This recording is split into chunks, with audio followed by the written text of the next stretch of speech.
En este nuevo episodio, vamos a introducirnos en la historia de uno de los personajes más controvertidos de Al-Ándalus. Escuchemos. El Rey Lobo, el azote de los yihadistas del siglo XII.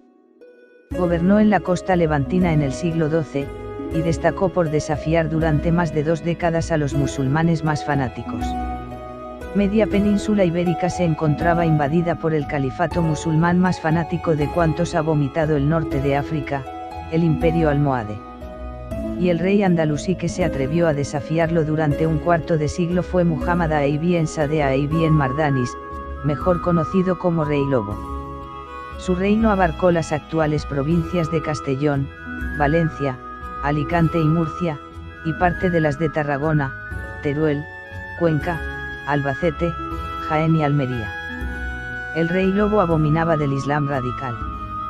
Fue confirmante en los documentos de Alfonso VIII de Castilla y se carteaba con el monarca inglés. Avezado diplomático, cerró ventajosos tratos comerciales con las repúblicas italianas. Y acuñó monedas que, 2 siglos después de su muerte, seguían en curso legal. El Papa Alejandro IV lo llamó Rey Lope, de gloriosa memoria. ¿Quién fue este emir andalusí apreciado por los cristianos y odiado por sus correligionarios africanos? Los mardanis venían de linaje muladí, así llamaban a los cristianos islamizados, y habían destacado militarmente en la marca superior. Eran lo que se conocía como tagríes, incursores natos, conocedores del adversario, acostumbrados a celadas y escaramuzas. El tipo de guerrero fronterizo típicamente hispano al que podemos considerar antecesor de los almogávares.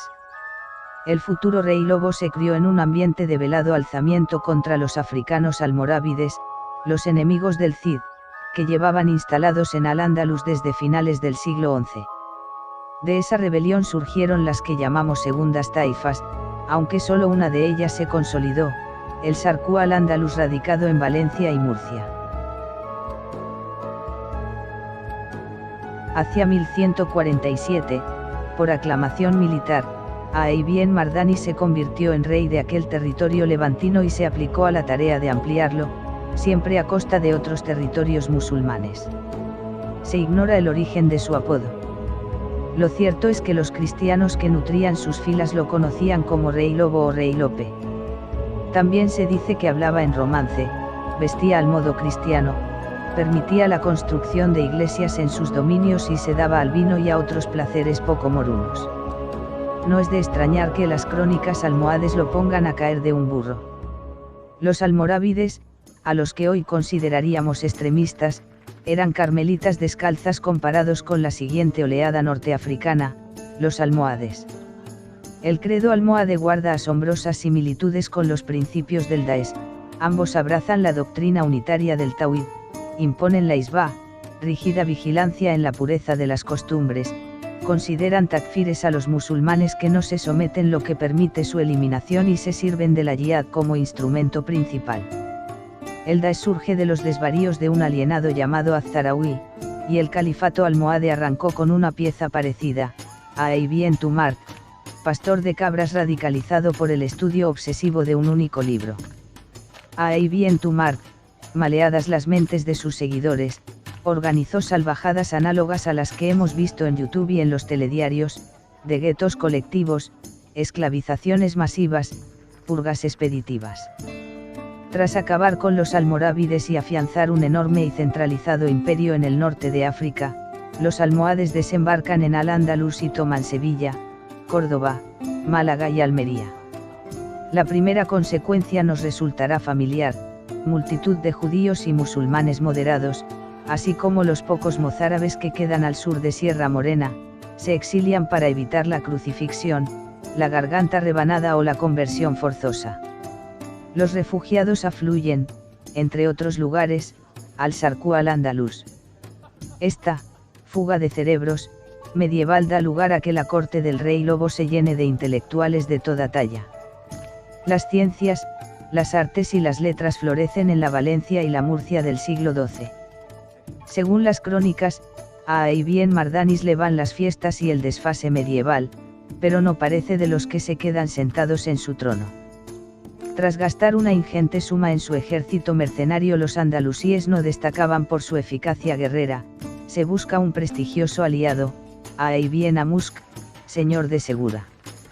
Después se hace con los servicios de los mesnaderos cristianos más célebres, Álvar el Calvo, conde de Sarria aclamado en el épico Cantar de Almería, como guerrero portentoso, el conde de Urgel, Armengol VII, que a lo largo de su vida desempeñará importantes cargos en el Reino de León, y Pedro de Azagra, noble navarro que recibirá, por sus servicios a Ibn Mardanís, el agreste señorío de Albarracín. Al frente de esta manada, el lobo se siente capaz de resistir la marea fanática, así que se planta a las puertas de Sevilla, la capital almohade en Al-Ándalus, para humillar al futuro califa Yusuf. Algarea y conquista, expande sus fronteras hasta el Alto Guadalquivir. Su insolencia llega al límite cuando, con ayuda de judíos falsamente islamizados, se hace con Granada y la conserva durante todo un año. Los almohades, acostumbrados a dominar por el terror y por las armas, le ven las orejas a un lobo que va a ser su principal y encarnizado enemigo.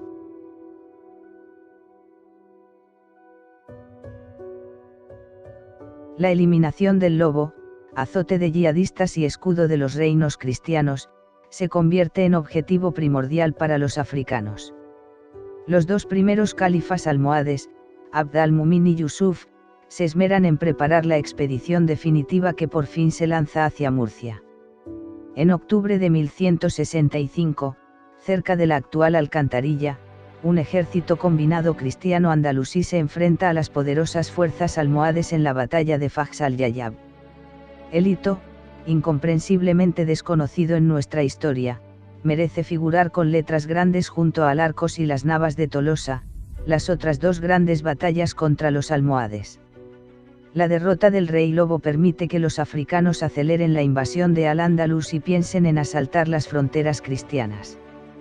Ninguno de los reyes católicos del norte, más ocupados con sus querellas personales que por el bien común, acude al aullido de socorro del rey lobo, encastillado en Murcia mientras pierde sus posesiones levantinas.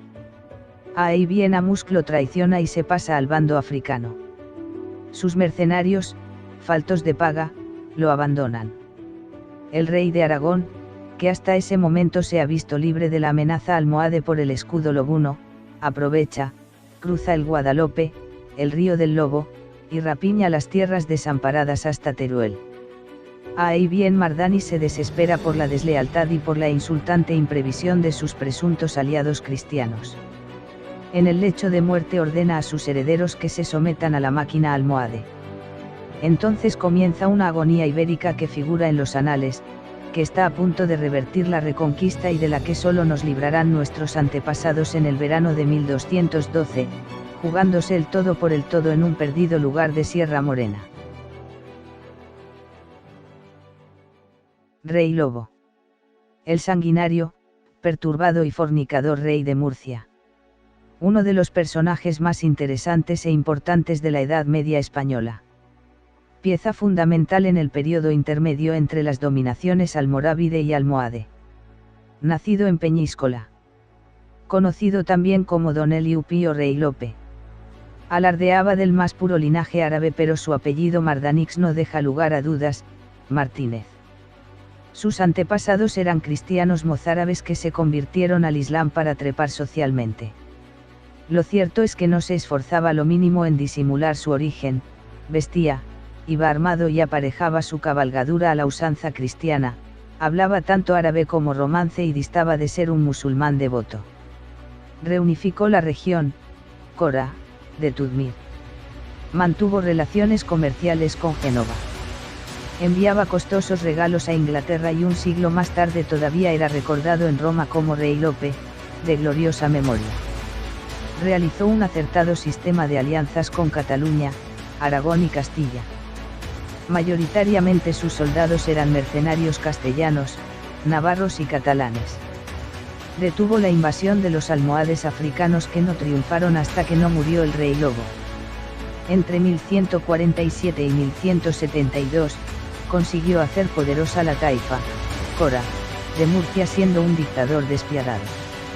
En Murcia, la capital de su reino, se vivía en un régimen de terror.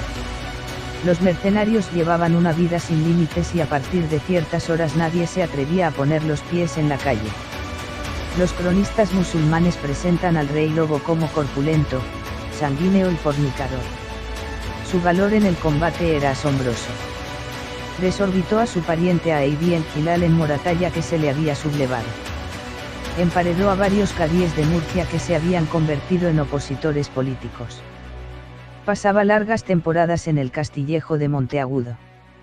Hasta allí le acompañaban su guardia de corps, un nutrido harén, su corte literaria y demás funcionarios. Los últimos años, el déspota, los empeñó en contener la invasión almohade.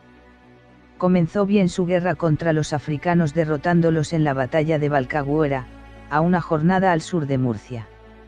Estuvo apoyado por una columna enviada por el conde de Barcelona y derrotaron a un fuerte ejército almohade recién desembarcado. Pero las iniciales victorias se tornaron en una serie ininterrumpida de fracasos. En 1164 perdió la élite de su ejército, unos 13.000 mercenarios, en la batalla de Chelab, cerca de Orihuela. Las represiones del tirano hicieron que un movimiento pro-almohade sacudiese todos sus dominios. Lorca abrió sus puertas a los africanos y varios de sus hermanos y otros parientes se sublevaron contra él en Játiva, Segorbe, Almería y otros lugares. Murcia fue sometida a un estrecho cerco. Talaron su huerta, arrasaron sus alquerías y aldeas e incluso el Castillejo sufrió saqueos e incendios. Abatido, enfermo, perturbado mentalmente. En su delirio, el rey lobo, hizo ahogar a una de sus hijas y a sus nietos para vengarse de un primo. Encerró a 2 de sus visires en una torre a los que visitaba diariamente, murieron de hambre. Cuando murió Mardanix, la noticia se mantuvo en secreto hasta que llegó su hermano Jusuf de Valencia. Este y los hijos del rey lobo, llegaron a un acuerdo con el califa almohade Abu Yaqub. El jueves 17 de agosto de 1172 el califa hizo un alto en Monteagudo y entró en Murcia.